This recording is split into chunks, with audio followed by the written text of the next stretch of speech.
Welcome to part 2. So we're on to the EHS section of the SAP setup. This information here is all pre-populated. I've not had to do anything. And if I just press EHS part 1, you can see that it creates the substance in CGO2, adds the material assignments, adds the relationships, one of which is determined by if the product is a premix or a mineral for the form in section 9. It goes and sends our formula out of CG37. Then it deletes the header to keep the file clean. And it finds our EU rules and runs them. Whilst this is running, it is just a waiting game.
So the Excel does give a warning that it's waiting. You just press OK.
There we go. So it's now that we've taken control, so continue. And here we need a manual review of exactly what the product is. So we can see that the product is hazardous. I would also always double check in section 14 in case it is ADR but not environment. So our product is hazardous. So at this point, I would copy the real substance number and we paste that into our substance number field for later. And we tell the system that it is CLP hazardous.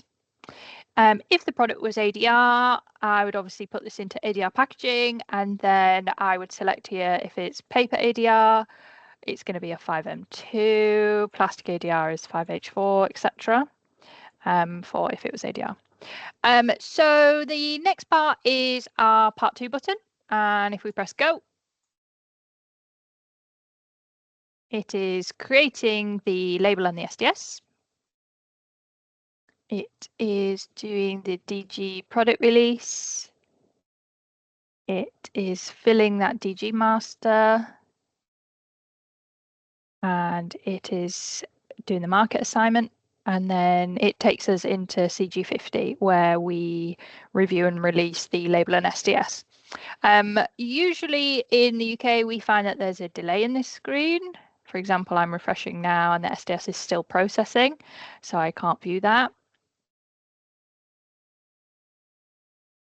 This would be the point where we would determine if the right label has been created, the right SDS is created for if this was being exported or whatnot.